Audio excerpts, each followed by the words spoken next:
محمد وآل محمد صلوات. اللهم صل على محمد وآل محمد.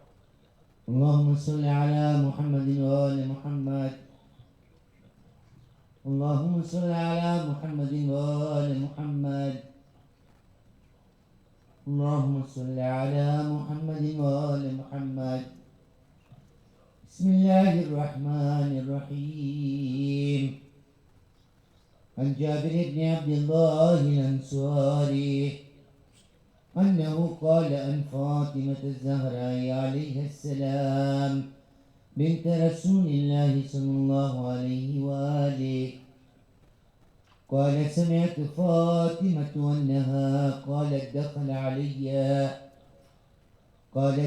علي أبي رسول الله في بعض الأيام فقال السلام عليك يا فاطمة فقلت عليك السلام قال إني أجد في بدني ضعفا فقلت نعوذك بالله يا أبتاه من الضعف فقال يا فاطمة ائتيني بالكساء اليماني فغطنيني به فأتيته بالكساء اليماني فغطيته به وسرت أنظر إليه وإذا وجهه يتلألأ كأنه البدر في ليلة تمامه وكماله. اللهم صل على محمد وآل محمد. فما كانت إلا ساعتان وإذا بولدي الحسن قد أقبل وقال السلام عليك يا أماه فقلت وعليك السلام يا قرة عيني وثمرة فؤادي فقال يا أماه إني أشم عندك رائحتان طيبتان كأنها رائحة جدي رسول الله صلى الله عليه وآله فقلت نعم إن جدك تحت الكساء فأقبل الحسن نحو الكساء وقال السلام عليك يا جداه يا رسول الله أتعذن لي أن أدخل معك تحت الكساء فقال وعليك السلام يا ولدي ويا صاحب حوزي قد أذنت لك فدخل معه تحت الكساء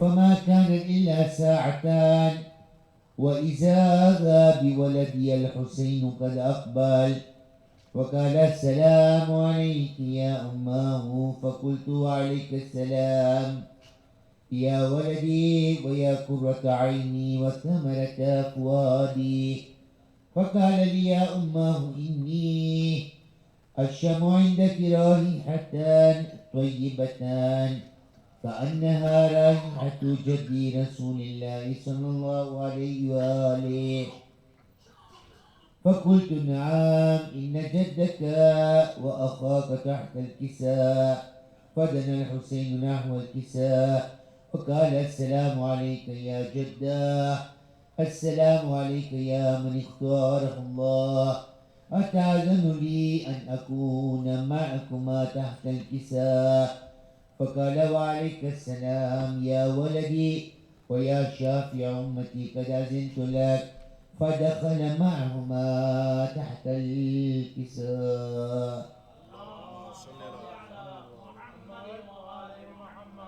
فأقبل عند ذلك أبو الحسن علي بن أبي طالب فقال السلام عليك يا بنت رسول الله فقلت نعم وعليك السلام يا أبا الحسن ويا أمير المؤمنين فقال يا فاطمة إني أشم عندك رائحتان طيبتان كأنها رائحة أخي وابن عمي رسول الله صلى الله عليه وآله فقلت نعم ها هو مع ولديك تحت الكساء. فأقبل علي نحو الكساء وقال السلام عليك يا رسول الله، أتأذن لي أن أكون معكم تحت الكساء؟ قال له عليك السلام يا أخي ويا وصيي وخليفتي وصاحب لوائي، قد عزمت لك. فدخل علي تحت الكساء.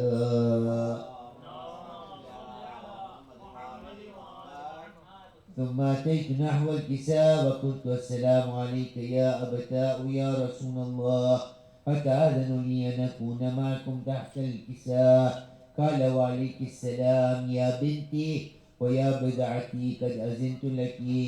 فدخلت تحت الكساء. فلما اكتملنا جميعا تحت الكساء أخذ أبي رسول الله بطرفي الكساء وأومأ بيده اليمنى إلى السماء وقال اللهم إن هؤلاء أهل بيتي وخاصتي وحامتي، لحمهم لحمي ودمهم دمي، يؤلمني ما يؤلمهم ويحزنني ما يحزنهم. أنا حرب لمن حاربهم وسلم لمن سالمهم وعدو لمن عاداهم ومحب لمن أحبهم. إنهم مني وأنا منهم. قد أن صلواتك وبركاتك ورحمتك وغفرانك ورضوانك علي وعليهم، وأذهب عنهم الرجس وطهرهم تطهيرا.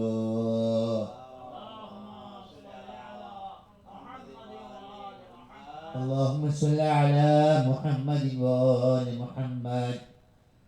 بسم الله الرحمن الرحيم.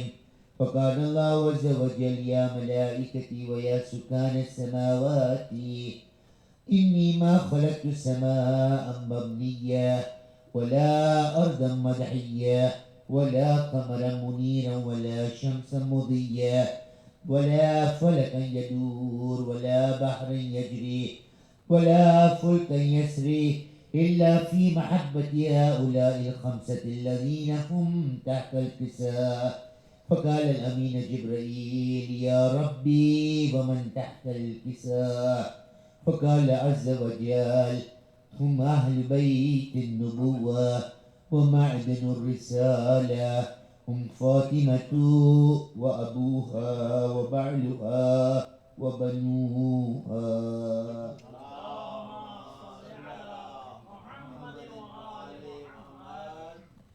اللهم صل على محمد وآل محمد. بسم الله الرحمن الرحيم. فقال جبرائيل يا ربي أتأذن لي أن أهبط إلى الأرض ليكون معهم سادسا؟ فقال الله نعم قد أذنت لك. فهبط الأمين جبرائيل فقال السلام عليك يا رسول الله.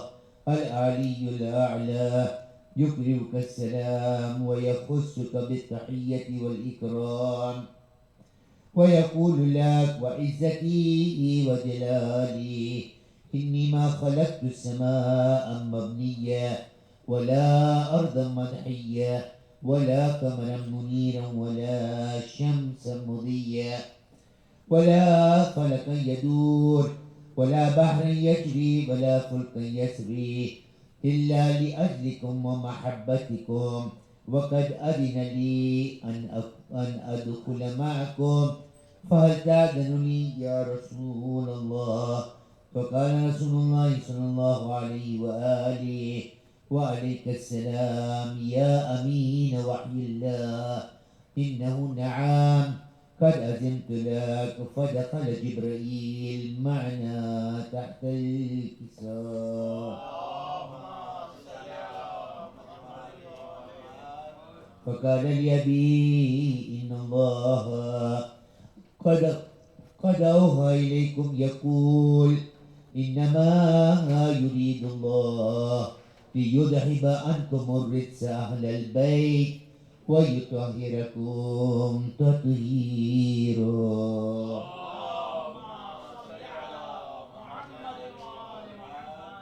فقال علي لأبي يا رسول الله أخبرني ما لجلوسنا هذا تحت الكساء من الفضل عند الله.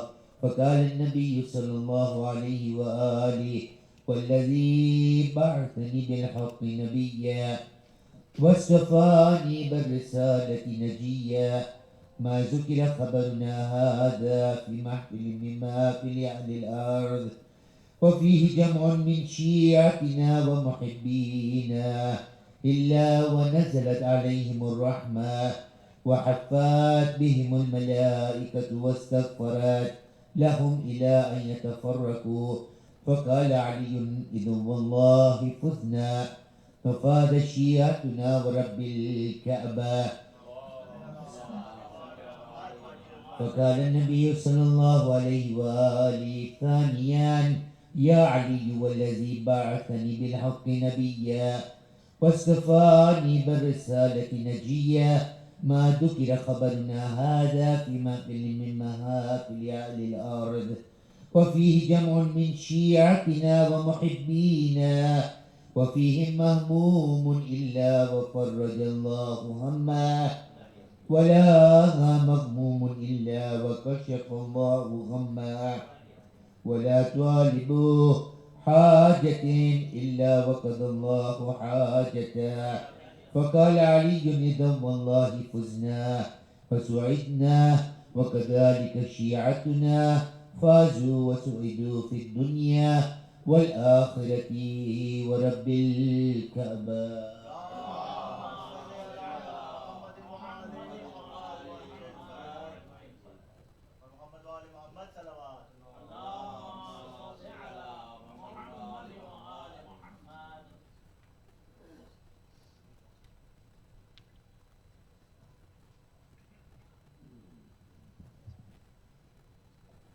برائے خوشنود امام زمانہ بلندتر صلوات.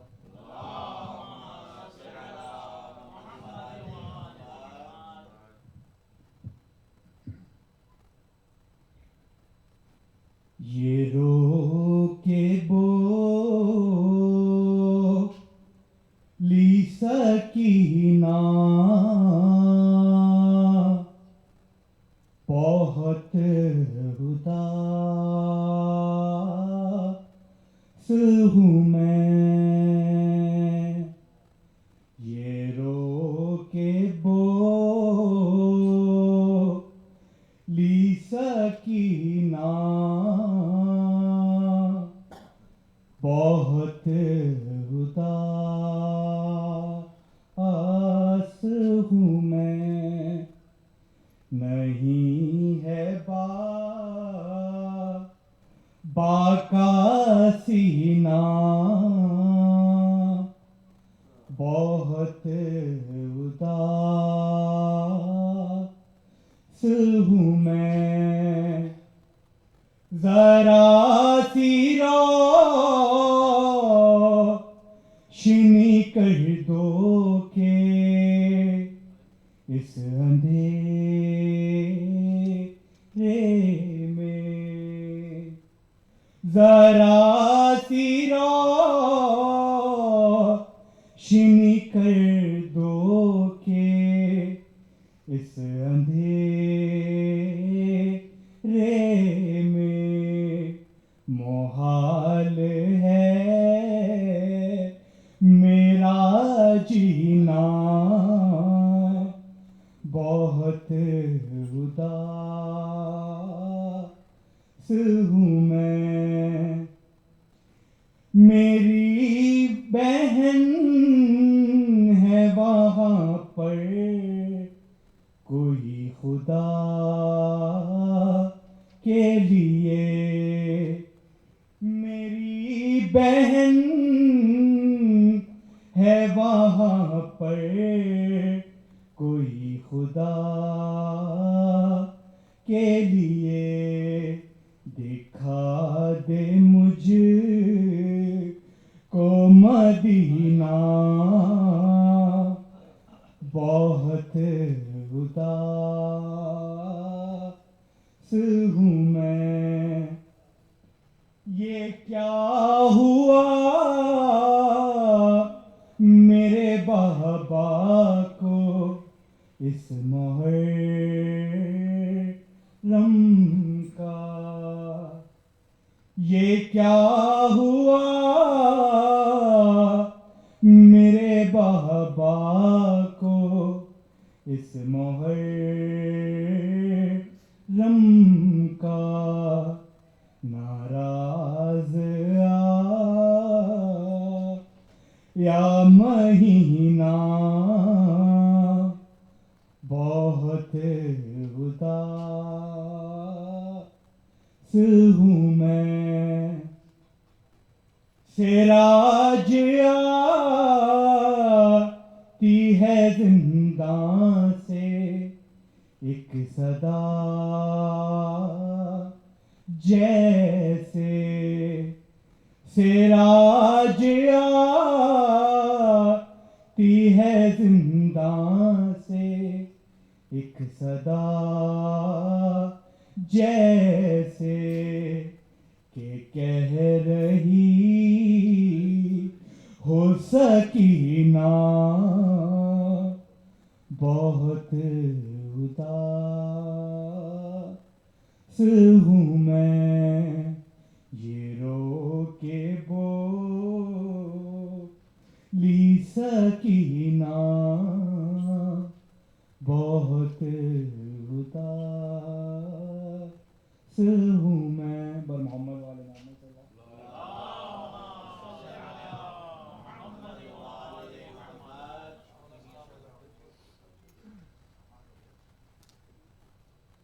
دیگر نعرہ صلوات.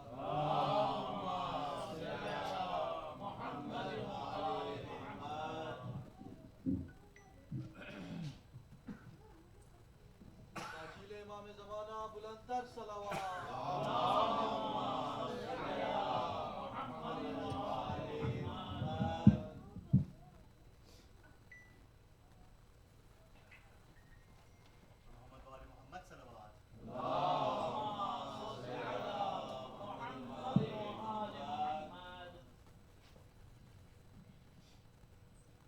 ایک اور مل کے بآواز بلند صلوات.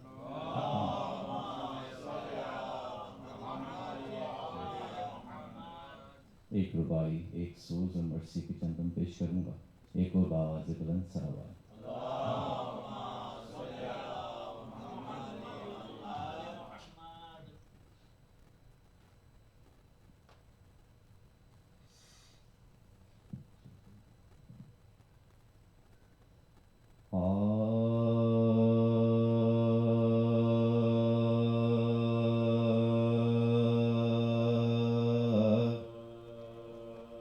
چلو کہ فرش عزا پر بلا رہے ہیں حسین.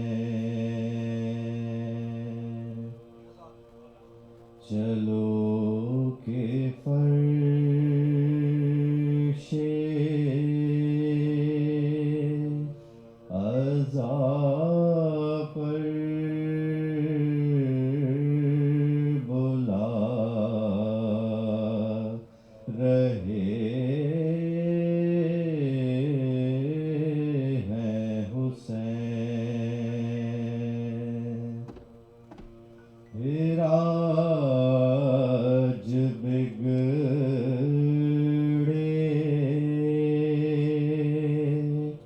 مقدر بنا رہے ہیں حسین. میں مفلسی میں بھی فرش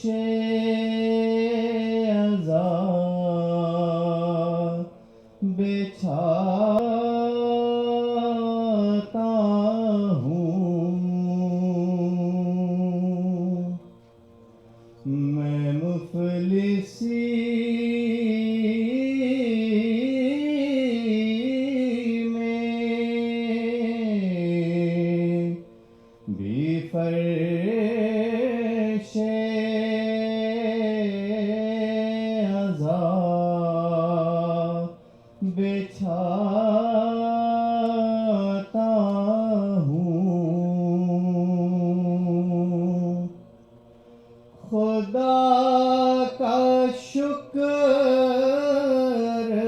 ہے عزت بڑھا رہے ہیں حسین چلو کہ فرش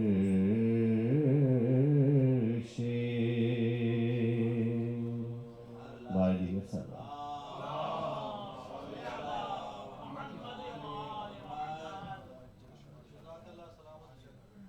ایک اور مل کے آواز بلند صلوات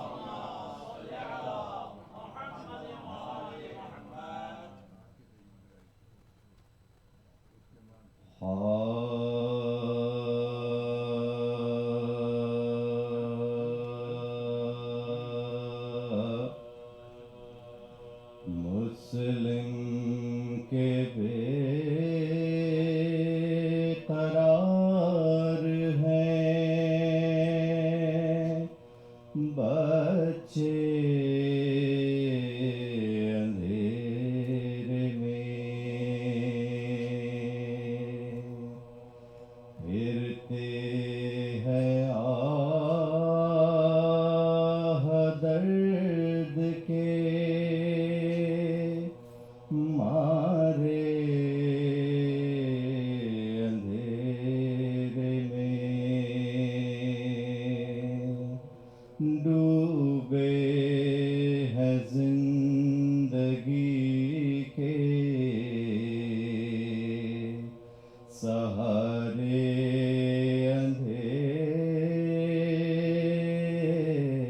اندھیرے میں بڑھتے چلے ہیں موت کے سائے اندھیرے میں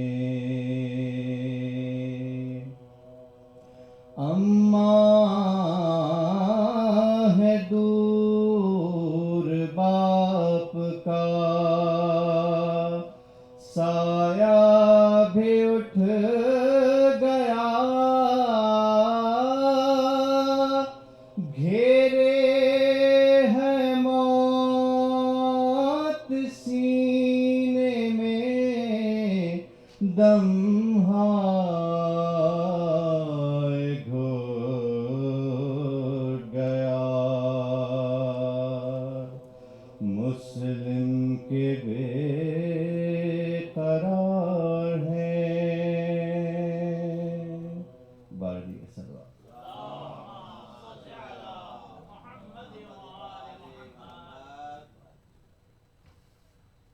درود بھیجیے محمد وآل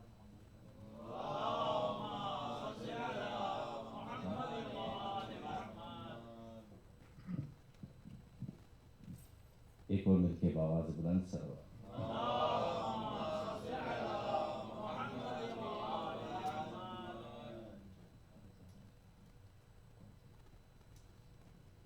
درود بھیجیے محمد وآل محمد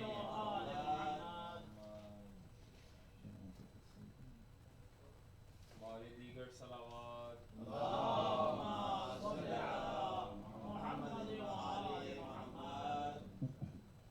سلام کی چند اشعار پیش کرتا ہوں ایک اور مل کے آواز بلند سلوات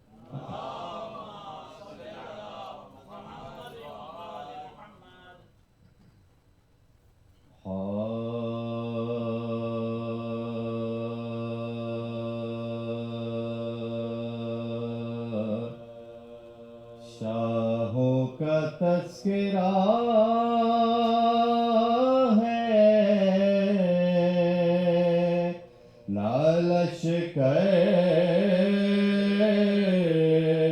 کی بات ہے شاہوں کا تذکرہ ہے لشکر کی بات ہے جو کربلا میں لٹ گیا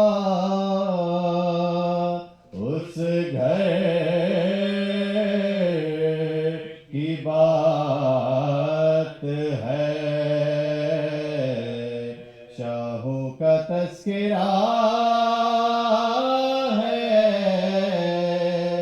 نہ لشکر کی بات ہے ذکر غم حسین ہمیں کیوں نہ ہو عزیز ذکر غم حسین ہمیں کیوں نہ ہو عزیز خوشنودی خدا پیغمبر کی بات ہے شاہوں کا تذکرہ ہے نہ لشکر کی بات ہے مجلس کے احتجاج ہے ہر ظلم کے خلاف پیغام عدل ماتم سرور کی بات ہے شاہوں کا تذکرہ ہے نہ لشکر کی بات ہے ہوگی نہ کربلا کی کبھی ختم داستان کہنے کو یوں تو صرف 72 کی بات ہے شاہوں کا تذکرہ ہے نہ لشکر کی بات ہے یہ امتحان صبر بہت سخت ہے حسین محضر میں بیردائیے خواہر کی بات ہے شاہوں کا تذکرہ ہے نہ لشکر کی بات ہے سوزے غم حسین ملا جس کو مل گیا انجم یہ اپنے اپنے مقدر کی بات ہے شاہوں کا تذکرہ ہے نہ لشکر کی بات ہے شاہوں کا تذکرہ ہے بر محمد وآل محمد صلی اللہ علیہ وسلم ایک سورہ فاتحہ کی التماس ہے تمام ارواح مومن و مومنات خصوصاً بانی مجلس کے مرحومین اور حاضرین مجلس کے گزشتگان کو شامل کرتے ہیں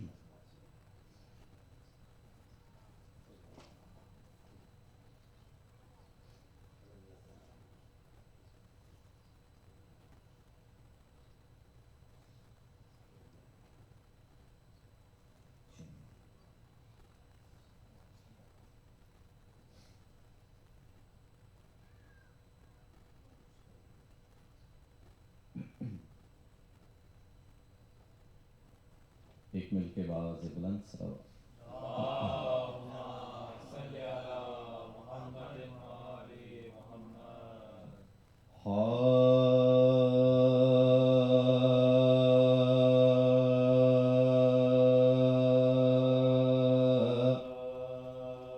پردیس میں مسلم کے یتیموں پہ جفا ہے، پردیس میں مسلم کے یتیموں پہ جفا ہے، دریا پاپے قتل عدو لے کے چلا ہے، چھوٹا تو بڑے بھائی کا منہ دیکھ رہا ہے، زور اس کو مدد کا نہیں، مشغول بکا ہے، بے رحم کے قابو میں ہیں دو نازوں کے پالے، ہر سو نگراں ہے کہ کوئی آ کے بچا لے، ہر سو نگراں ہے کوئی آ کے بچا لے، چھوٹے کو بڑا بھائی ہے بڑھ بڑھ کے بچاتا، ہر بار ہے مصحف کی طرح بیچ میں آتا، رو دیتا ہے کچھ کہنے کا موقع نہیں پاتا، بے ساختہ ایک بات زباں پر ہے یہ لاتا، بے ساختہ ایک بات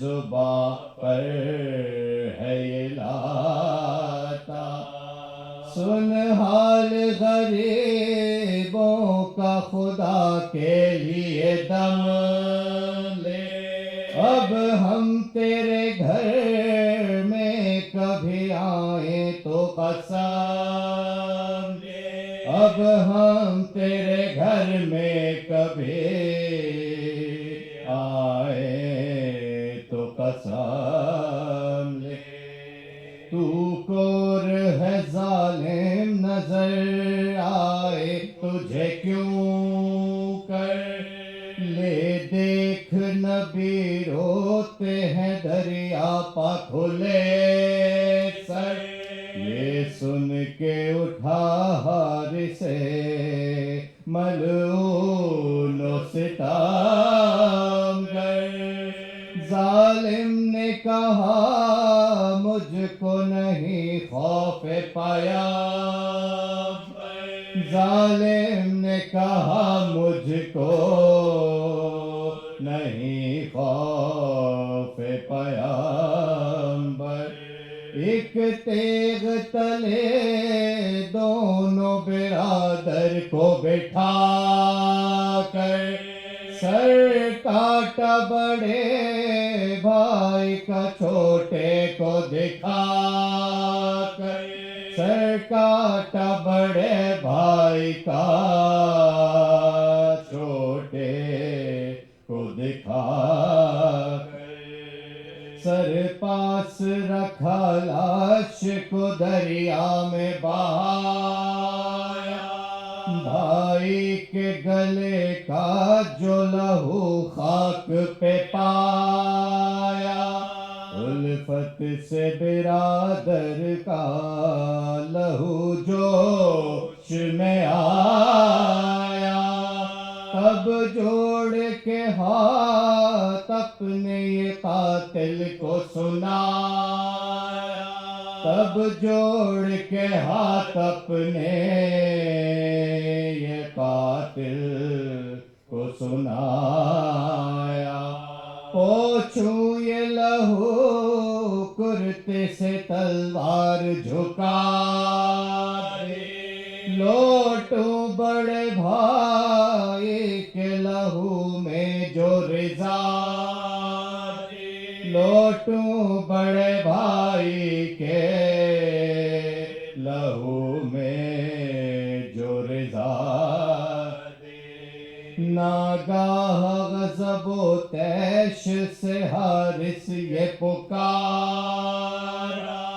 بس لوٹ چکے اٹھو کے سر کاٹوں تمہارا، اٹھ بیٹھا کہا جلد گلا کاٹ ہمارا، سر کاٹ کے دریا میں جو تن ڈالا قذارا، سر کاٹ کے دریا میں جو تن ڈالا قذارا، مردے نے کہا پورے ہوئے دل کے ارادے، اے ہجر مجھے بھائی کے لاشے سے ملا دے، اے ہجر مجھے بھائی کے لاشے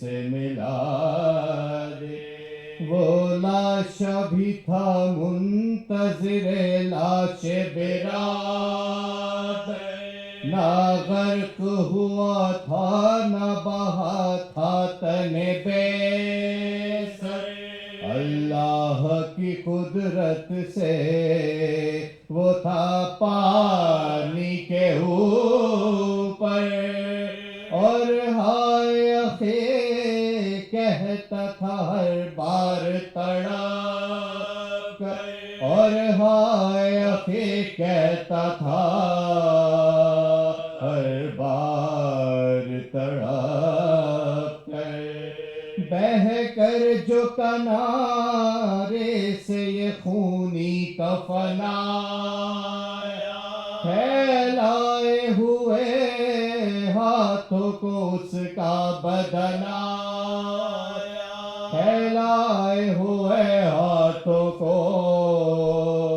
اس کا بدن آیا، پردیس میں مسلم کے پر محمد وآل محمد صلی اللہ علیہ وسلم۔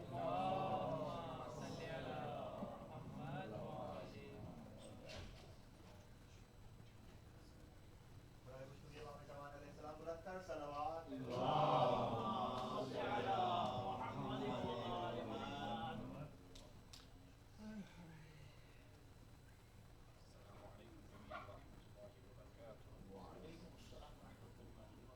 الفاتحة. بسم الله الرحمن الرحيم.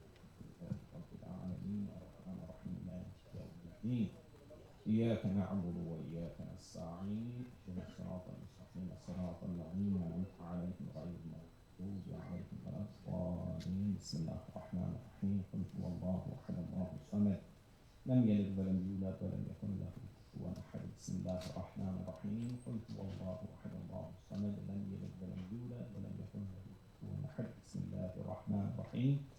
قل هو الله أحد الله الصمد لم يلد ولم يولد ولم يكن له كفوا أحد. اللهم صل على محمد وآل محمد وعلى آله. آج آپ سے ایک درخواست کروں گا کہ مجھے 5 منٹ اضافی چاہیے. میں میر انیس کے چند اشعار جو ہیں چند بند وہ پڑھنا چاہتا ہوں، اگر اساتید اجازت دے تو.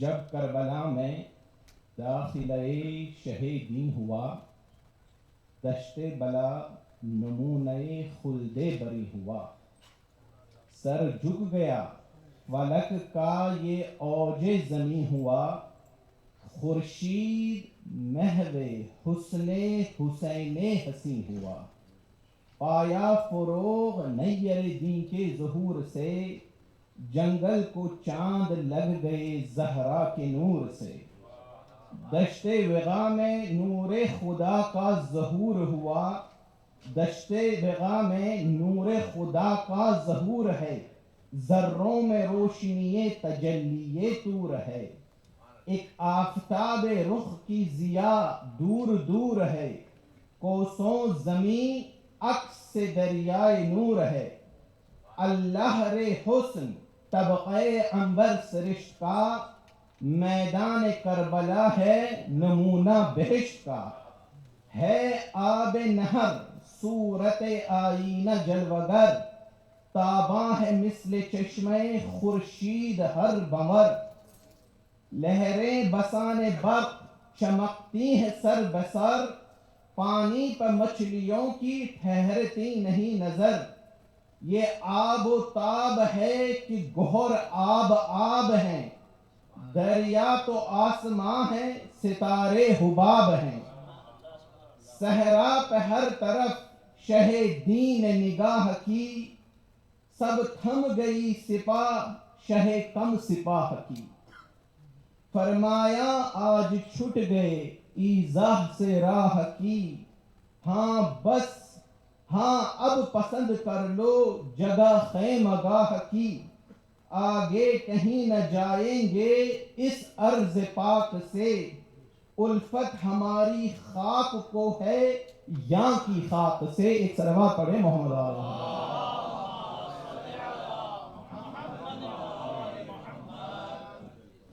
اعوذ باللہ من الشیطان اللعین الغوی الرجیم، بسم اللہ الرحمن الرحیم، الحمد للہ رب العالمین والعاقبۃ للمتقین والنار للملحدین والجنۃ للموحدین، والصلاة والسلام والتحیۃ والإکرام علی حبیب قلوبنا وطبیب نفوسنا وشفیع ذنوبنا سیدنا ومولانا ابی القاسم المصطفى محمد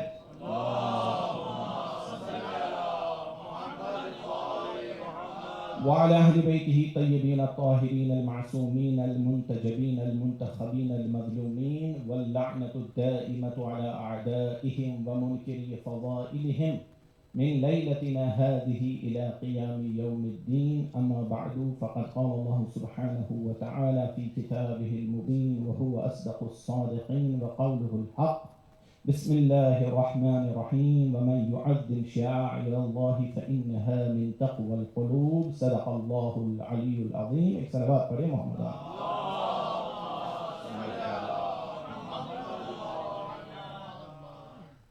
جو حضرات اعلانات کی جانب متوجہ ہوں گے انہیں معلوم ہے کہ ہمارے اس عشرے کا موضوع جو ہے وہ حسین پناہ گاہ اسلام ہے، اور انشاءاللہ کل باضابطہ سے موضوع کا آغاز ہوگا۔ آج کا مرحلہ اس موضوع تک پہنچنے کے لیے ضروری طے کرنا ہے، تو میں کسی تمہید کے بغیر سیدھا مدعے پہ آتا ہوں۔ جو آیت ابھی پڑھی گئی ہے یہ سورہ حج کی 32ویں آیت ہے، بہت مشہور و معروف آیت کریمہ ہے، آپ کی سنی ہوئی ہے، آپ کی پڑھی ہوئی ہے۔ اس میں اللہ سبحانہ و تعالی ایک شناخت، ایک آئیڈینٹی آپ کو عطا کر رہا ہے۔ وَمَن يُعَظِّمْ شَعَائِرَ اللَّهِ، جو شخص اللہ کی نشانیوں کا احترام کرے، فَإِنَّهَا مِن تَقْوَى الْقُلُوبِ، یہ اس کے نیک اور سیولائز ہونے کی علامت ہے، نیک اور سیولائز ہونے کی علامت ہے۔ ہم نے کل عرض کیا تھا کہ پوری دنیا میں جو شخص بھی کربلا کی تاریخ کو جانتا ہے، ایام محرم میں ضرور کسی نہ کسی انداز سے بلا لحاظ مسلک و مذہب امام حسین کی یاد کو تازہ کرتا ہے۔ لیکن پوری دنیا میں ایک واحد قوم ہے، وہ ہے شیعان حیدر کرار، جنہیں صدیوں سے یہ افتخار حاصل ہے کہ وہ اپنی زندگی کو بھول کر، اپنے تمام برنامے توڑ کر فرش عزا پہ چلی آتی ہے۔ اس بات کا تقاضا ہم سے نہ کسی امام نے کیا ہے نہ رسول نے کیا ہے. کیا کس نے ہے؟ پوری ذمہ داری کے ساتھ عرض کر رہا ہوں. کس نے کیا اس کا تقاضا؟ کیا ہے اللہ سبحانہ و تعالی نے. میں جو پڑھوں گا قرآن پیش کر کے پڑھوں گا آپ کی خدمت میں. انشاءاللہ ایک صلوات پڑھے محمد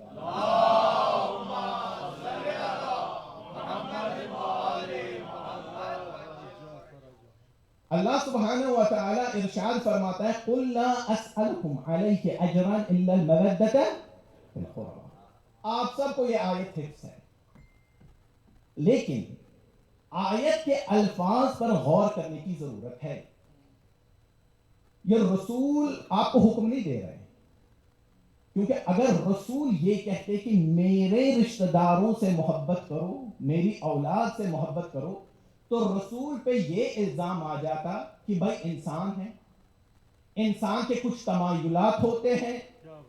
ٹھیک ہے، تو ہر انسان یہی چاہتا ہے کہ پوری دنیا میری اولاد سے محبت کرے، ان کی عزت کرے. کہہ کون رہا ہے؟ اللہ اپنے رسول کو حکم دے رہا ہے قُلْ لَا أَسْأَلُكُمْ عَلَيْهِ أَجْرًا إِلَّا الْمَوَدَّةَ فِي الْقُرْبَى. کہ اے رسول ان سے کہہ دیجئے میں نے تمہاری ہدایت کے لیے جو جو زحمتیں برداشت کی، مجھے اس کے عوض کچھ نہیں چاہیے سوائے یہ کہ تم لوگ میرے قریبیوں سے محبت کرو.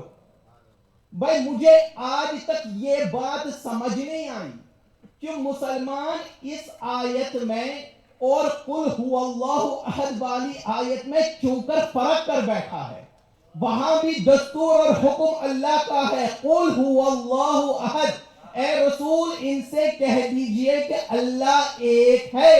یہاں پہ بھی اسی اللہ کا حکم ہے قُلْ لَا أَسْأَلُكُمْ عَلَيْهِ أَجْرًا إِلَّا الْمَوَدَّةَ فِي الْقُرْبَى. صلوات پڑھے محمد آل محمد. نعرے حیدری اور محمد آل محمد صلوات.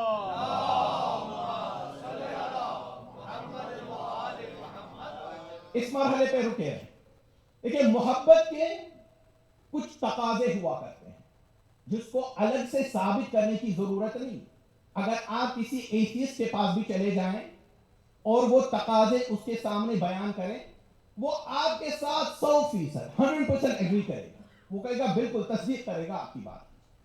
سب سے پہلا تقاضا جو محبت کا ہوتا ہے وہ یہ کہ جس کی محبت کا حکم دیا جا رہا ہے اس کی معرفت ہو، انسان کو اسے پہچانے، اسے جانے، تاکہ اس کا طرز زندگی اپنی زندگی میں عمل میں لا سکے، تاکہ اس کو فالو کر سکے.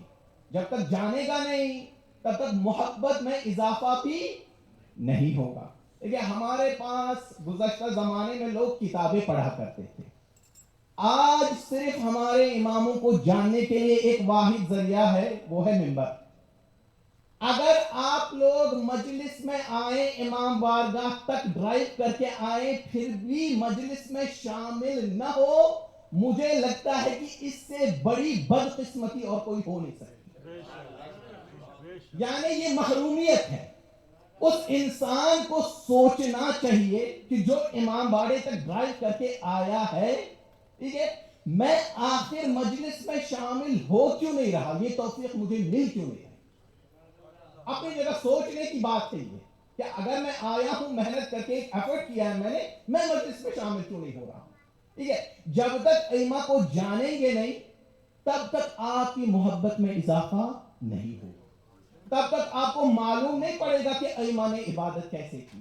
تب تک آپ کو معلوم نہیں پڑے گا کہ ائمہ نے قربانیاں کیسے دی. تب تک آپ کو معلوم نہیں پڑے گا کہ ائمہ نے صدقہ کیسے دیا، زکوٰۃ کیسے دی، حج کیسے کیا، اخلاق ہمارے ائمہ کے کیا تھے. دیکھیں رسول نے بچوں کے لیے ایک بات عرض کر رہا ہوں، کیونکہ یہ چیزیں یونیورسٹی میں نہیں سکھائی جاتی ہیں، یہ چیزیں مجلس میں سکھائی جاتی ہیں. رسول کا فرمان ہے کہ المرء علی دین خلیلہ، ہر انسان اپنے دوست کے دین پر ہے. اس کے یہ معنی نہیں ہے کہ وہ اس کا ریلیجن فالو کرتا ہے. بلکہ اس کے معنی یہ ہے کہ وہ اس کا لائف سٹائل اڈاپٹ کرتا ہے، اس کا دوست اس کو اتنا انفلوئنس کرتا ہے کہ وہ یہاں تک باتیں بھی اسی جیسی کرنے لگتا ہے. یہ انفلوئنس کا اثر ہے. ہم کبھی کبھار یہ سوچتے ہیں کہ ہم پہ کوئی اثر نہیں پڑے گا، لیکن ہم پہ اثر پڑ چکا ہوتا ہے. پھر 10 سال 20 سال بعد ہمیں معلوم پڑتا ہے ہم تو پورا کا پورا بدل چکے ہیں. دیکھیے ایک مثال عرض کرتا ہوں اور آگے بڑھتا ہوں بہت تیزی کے ساتھ. یہ میرا موضوع نہیں ہے، لیکن چونکہ بات آ گئی ہے اس لیے بات سامنے رکھ رہا ہوں. امیر المؤمنین کے زمانے میں جنگ صفین میں ایک صاحب تھے نجاشی، مولا کے انر سرکل میں سے تھے، شاعر تھے. اس زمانے میں اسپانسرڈ میڈیا نہیں تھا. وہ کام کون کرتے تھے؟ شعراء کرتے تھے. شعراء اپنے اشعار سے لوگوں کو بلبلا دلاتے تھے. یہ شاعر نجاشی صفین کے میدان میں ہر ٹولی میں گھومتا تھا اور امیر المؤمنین کی تعریف میں شعر بیان کرتا تھا. جنگ صفین کے بعد جب مولا واپس کوفہ لوٹے تو ایک رمضان میں، رمضان ہے، دن کا وقت ہے، کڑی دھوپ ہے، روزے سے ہے. یہ گھر سے نکلا تاکہ مسجد کوفہ میں 2 رکعت مستحب نماز ادا کر سکے. کیا کرنے جا رہا ہے؟ نماز پڑھنے جا رہا ہے روزے سے. رستے میں جو ہندوستان اور پاکستان میں بہت زیادہ ہوتا ہے، وہ منڈری بنائے ہوئے ہوتے ہیں لوگ اور کھڑے ہو کر باتیں کرتے ہیں. اسے دوست مل گیا. کہا کہاں جا رہے ہو؟ کہا مسجد جا رہا ہوں. کیا کرنے؟ ابھی تو نماز کا وقت نہیں ہے. کہا سوچا کہ 2 رکعت مستحب نماز ادا کر. ارے بھائی اتنی دھوپ ہے، اوپر سے روزے سے ہو، چلو میرے پاس 2-4 باتیں ہی کریں. دوست لے کر آیا گھر میں اپنے. باتیں جب کرنے لگے تو دیکھا کہ دوست شراب بھی پی رہا ہے. رمضان تھا. اب اس نے کیا کیا؟ باتیں کرتے کرتے اتنا وہ اپنے دوست سے گھل مل گیا کہ روزہ اس نے افطار شراب سے کیا. امیر المومنین کا صحابی. یہ بات پورے کوفے میں پھیل گئی. امیر المومنین حاکم تھے. انہوں نے کہا میں سزا دوں گا، حد جاری ہوگی. اگر کسی نے خاموشی سے کیا ہوتا تو اس کے اور اللہ کے مابین مسئلہ، لیکن چونکہ بات کھل گئی ہے، انہوں نے روزہ افطار شراب سے کیا اور رمضان کی حرمت توڑی. میں سزا دوں گا. بہت سارے لوگ آئے امیر المومنین کے پاس. کہا بہت خدمت کی ہے صفین میں، انر سرکل سے ہے، چھوڑ دیجئے، بخش دیجئے. کہا ہرگز نہیں، میں کسی کا لحاظ نہیں کرتا جہاں کا اللہ کا معاملہ ہو. حد لگ گئی، کوڑے لگ گئے. ایک شراب نے کہاں سے کہاں اسے پہنچایا، بلکہ وہ شروع ہوا کہاں سے؟ انفلوئنس سے. کس کی کمپنی میں تھا؟ اس کو جب سزا ملی تو امیر المؤمنین کو چھوڑ کر معاویہ کے پاس شام چلا گیا. معاویہ کو خبر پہنچ چکی تھی. معاویہ نے اس سے پوچھا بڑی محفل میں، کہا کہ علی کے ظلم سے بھاگ کر آئے ہو کیا؟ کہا معاویہ واللہ میں علی کے عدل سے بات کر آیا ہوں، ظلم سے بات کر. میں ایک صلوات پڑھے محمد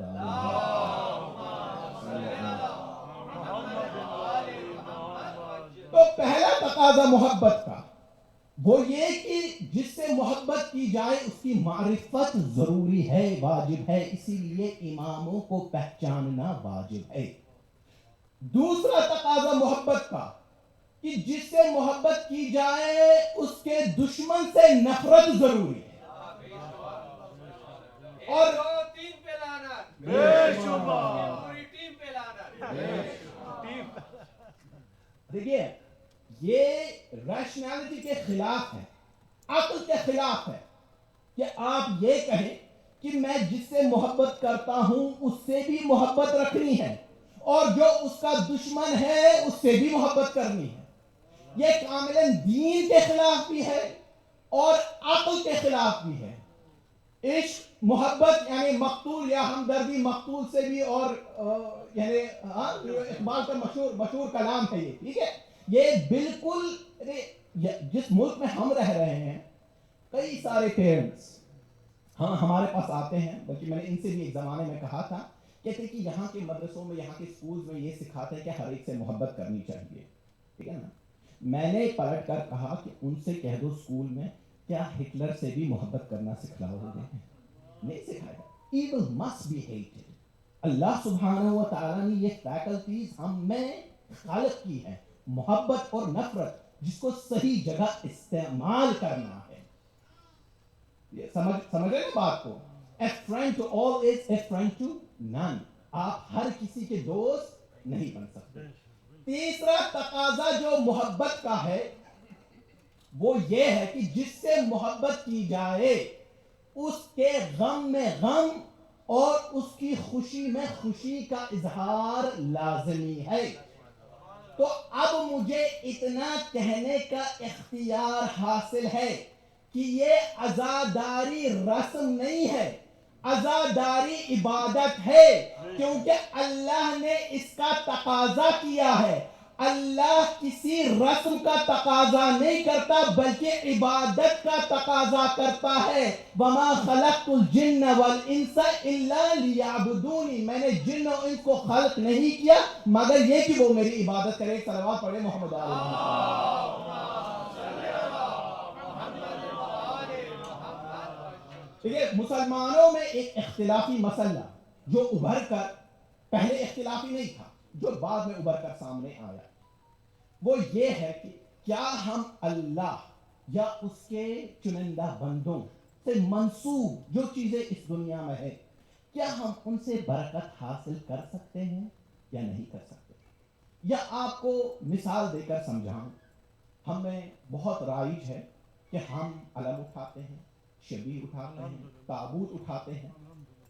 اب یہ تابوت، یہ شبیہ، یہ علم ہمیں یہ سکھایا گیا ہے کہ جب گزرے تم احترام کرو.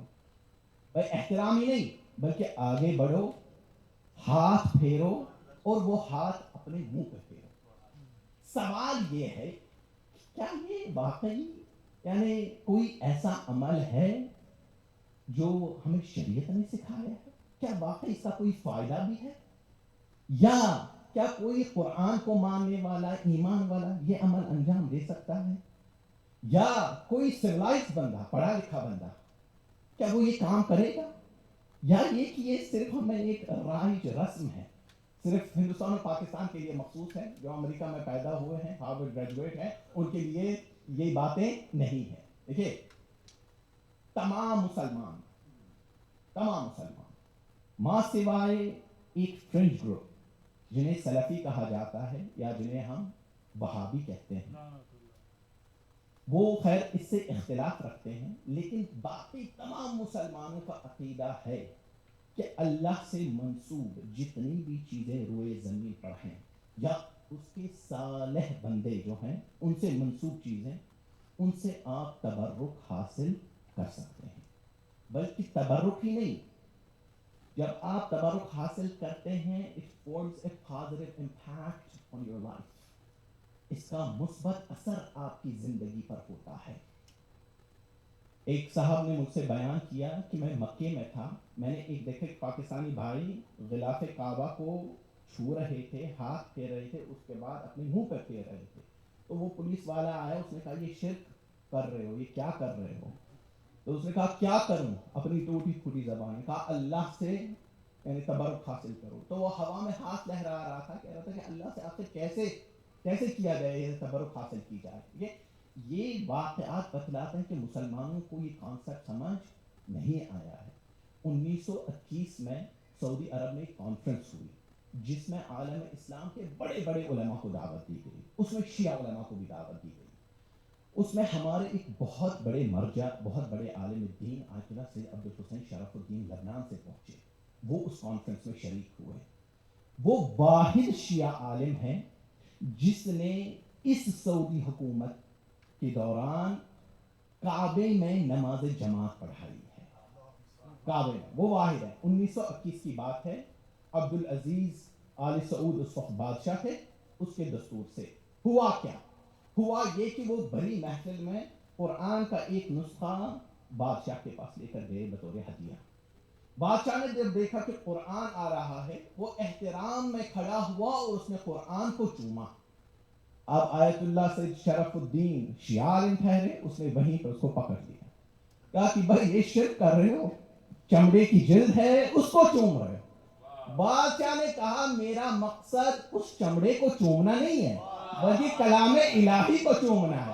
کہا ہم در و دیوار کو چومتے نہیں ہیں, ہمارا مقصد جو وہاں آرام فرما رہا ہے اس کا احترام ہے.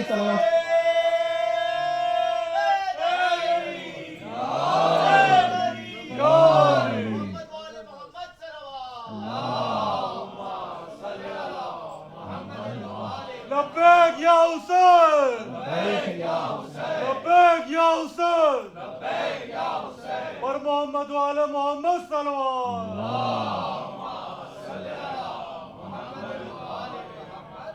بہت تیزی سے آگے بڑھ رہا ہوں. دیکھیں یہ تبرک کا کانسیپٹ جو آپ نے بار بار سنا ہے, برکت یا تبرک, بہت رائج ہے ہم میں. یہ قرآن کا کانسیپٹ ہے, یہ ایک الہی کانسیپٹ ہے, الہی فکر ہے. برکت, اصل لفظ برکت عربی کا لفظ ہے جس کو عربوں نے ایجاد کیا کس چیز کے لیے؟ اونٹ کے بیٹھنے کے لیے. اونٹ جب بیٹھتا ہے نا تو پھیل کر بیٹھتا ہے اور بڑی دیر تک بیٹھتا ہے. عربوں نے ابتدا میں اس چیز کے لیے لفظ برکت کو وضع کیا تھا, بنایا تھا.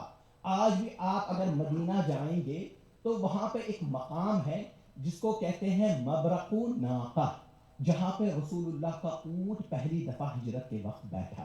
وہ مقام محفوظ ہے اور سب کو معلوم ہے, مبرق ناقہ. تو اسی وجہ سے آپ دیکھیں کہ نہر جو ہے, نہر آپ لوگوں کو اردو لفظ ہے, نہر معلوم ہے کہ اسٹریم کو کہتے ہیں. عربی میں اسٹریم کو نہر کہا جاتا ہے, لیکن پانڈ جو ہے اس کو برکہ کہا جاتا ہے. جانتے ہیں یہ فرق کیوں ہے؟ کیونکہ نہر میں پانی بہتا ہے لیکن پانڈ میں, تالاب میں پانی ٹھہر کر رہتا ہے, اسی وجہ سے اس کو برکہ کہا جاتا ہے. تو برکت اصل میں عربی لفظ, لیکن اس کے بعد عربوں نے ہر اس چیز کے لیے لفظ استعمال کیا جو بڑی دیر تک ٹھہرتا ہے اور جس میں زیادتی اور فضولی ہوتی ہے. اب آپ مفسرین کے پاس جائیں, ان سے پوچھیں کہ قرآنک ٹرمز میں اس کے معنی کیا ہے.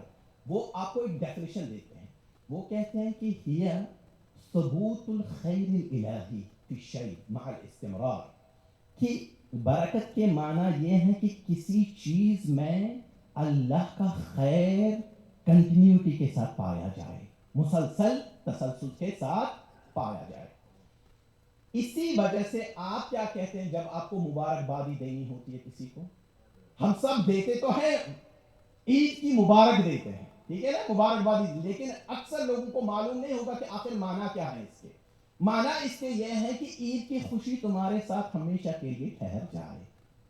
اب کہتے ہیں شادی مبارک ہو, ٹھیک ہے نا, کہ یہ شادی ٹھہر جائے, اگرچہ آج کل کے زمانے میں روک کر ٹھہرانا پڑتا ہے, ٹھیک ہے نا, یہ شادی ٹھہر جائے اور اس کی خوشیاں ہمیشہ تمہارے ساتھ ٹھہر جائے. انگریزی میں کیا کہتے ہیں؟ کنگریچولیشن. اس معنی کے, اس لفظ کے کوئی معنی نہیں ہے, لیکن مبارک دعا بھی ہے اور آپ اپنے یعنی اس ایکسپریشن کو آپ آگے پاس بھی کرتے ہیں. اسی طریقے سے السلام علیکم ورحمۃ اللہ وبرکاتہ, برکات اس کے ساتھ بھی. اللہم صلی علی محمد و آل محمد وبارک علی محمد و آل محمد, تو برکت یہاں پر بھی ہے. اب دیکھیں قرآن میں جائیں, قرآن نے بہت ساری چیزوں کو برکت والی کہا ہے. مثال کے طور پر بعض اوقات برکات والے ہوتے ہیں. اِنَّا أَنزَلْنَاهُ فِي لَيْلَةٍ مُبَارَكَةٍ, ہم نے اس قرآن کو برکت والی رات نازل کیا. کیوں برکت والی ہے؟ کیونکہ خیر من الف شہر ہے, 1000 مہینوں سے بہتر ہے. اسی طریقے سے بہت سارے اوقات دنوں رات میں بابرکت ہوتے ہیں, خصوصاً نماز پنجگانہ کے بعد وقت قبولیت دعا کا ہوتا ہے. میری بات ہمیشہ یاد رکھیں, میری نہیں, ائمہ کی بات, کبھی بھی بنا دعا کیے واجب نمازوں کے بعد مصلی سے نہیں اٹھا کرے, دعا مانگا کرے, یا خاص کر سحر کے وقت, والمستغفرین بالاسحار, سحر کے وقت استغفار کرنا, یہ بھی ایک بابرکت وقت ہے. اچھا یہ ہے اوقات. قرآن نے بعض مقامات کو بھی برکت والا کہا ہے. ان اول بیت وضع للناس للذی ببکۃ مبارکا وہدی للعالمین. سب سے پہلا گھر جو لوگوں کے لیے عبادت کے لیے بنایا گیا کہاں ہے؟ مکے میں ہے. وہ بہت ہی برکت والا ہے. یا سبحان الذی اسری بعبدہ لیلا من المسجد الحرام الی المسجد الاقصی الذی بارکنا حولہ. پاک اور منزہ ہے وہ ذات جس نے اپنے بندے کو رات میں سیر کرائی. کہاں سے؟ مسجد حرام سے مسجد اقصی تک. کس مسجد اقصی تک؟ جس کے ارد گرد ہم نے برکت رکھی ہے. اسی طرح جناب موسیٰ نے جس مقام پہ اللہ سے بات کی اور اللہ سے ہم کلام ہوئے، پروردگار عالم قرآن میں فرماتا ہے فَلَمَّا أَتَاهَا نُودِيَ مِنْ شَأْتِ الْوَادِ الْأَيْمَنِ فِي الْبُقْعَةِ الْمُبَارَكَةِ مِنَ الشَّجَرَةِ إِنِّي أَنَا اللَّهُ رَبُّ الْعَالَمِينَ.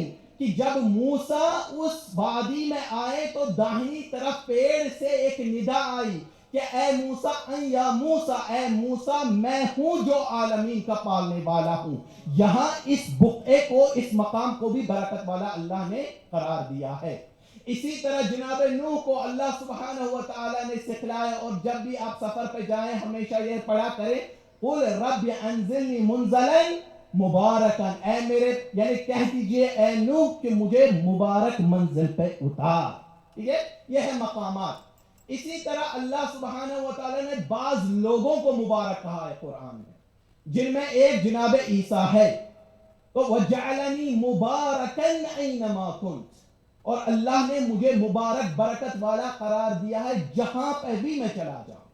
اسی طرح جناب ابراہیم اور جناب اسحاق کو اللہ نے برکت والا قرآن میں کہا ہے وَبَارَكْنَا عَلَيْهِ وَعَلَىٰ اسحاق. ہم نے ابراہیم کو برکت دی اور ہم نے اسحاق کو برکت دی. اسی طرح بعض میووں کو شجرۃ مبارکۃ زیتونہ، زیتون کو بھی مبارک کہا گیا ہے. اسی طرح کتاب انزلناہ الیک مبارک، قرآن کو بھی مبارک کہا گیا ہے. تو یہ سب مسلمان اس بات کا اقرار کرتے ہیں کہ اللہ سبحانہ و تعالی نے ان سب چیزوں کو برکت والا کہا ہے. اب سوال جو ہم سے ہوگا وہ یہ ہوگا کہ بھائی یہ تو ہم اقرار کرتے ہیں، مانتے ہیں، ہمارا عقیدہ ہے، ایمان ہے کہ یہ سب چیزیں برکت والی ہے، لیکن یہ برکت کہاں سے ٹرانسفر ہوتی ہے؟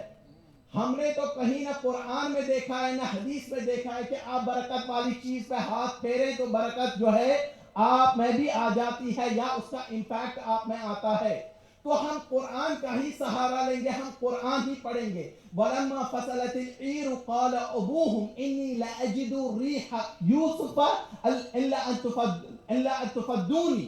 کہ جب جناب یعقوب علیہ السلام کے فرزندان مصر سے آ کر فلسطین کی طرف آ رہے تھے، تب جناب یعقوب نے کہا کہ میں جناب یوسف کی خوشبو کو محسوس کر رہا ہوں. جناب یعقوب بیٹھے ہیں کہاں؟ فلسطین میں. قرآن کہتے ہیں وَلَمَا فَصَلَتِ الْعِيرُ، جب وہ قافلہ جدا ہوا کہاں پہ؟ مصر سے. یہاں جناب یعقوب ولی خدا کی خوشبو محسوس کر رہے ہیں. اس کے بعد قرآن کہتا ہے فَلَمَّا أَن جَاءَ الْبَشِيرُ أَلْقَاهُ عَلَى وَجْهِهِ فَارْتَدَّ بَصِيرًا. جب خوشخبری دینے والا آیا تو اس خوشخبری والے نے جناب یوسف کی قمیص کو جناب یعقوب کی آنکھوں پہ ڈالا اور یعقوب کی بصیرت اور بینائی واپس آ گئی. عجیب ہے کہ جناب یعقوب نبی خدا ہو کے انہوں نے اللہ سے ڈائریکٹ شفا نہیں مانگی، بلکہ یوسف کے کرتے سے توسل کیا اور یوسف کے کرتے کو اپنی آنکھوں پہ ڈالا. ایک صلوات پڑھے محمد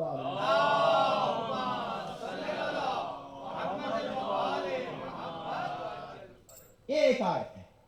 قرآن میں کئی ساری آیات ہیں. دیکھیں جناب موسیٰ جب کوہ طور پہ گئے تو پیچھے اپنا خلیفہ جناب ہارون کو بنا کے گئے. سامری شیطان تھا، بلکہ شیطان صفت انسان کو. اور جب لوگ ہمیں ایکسپلائٹ کرنا چاہتے ہیں نا، شیطان صفت انسان، دیکھیے کن کن طریقوں سے ایکسپلائٹ کیا جاتا ہے. اس نے کیا کیا؟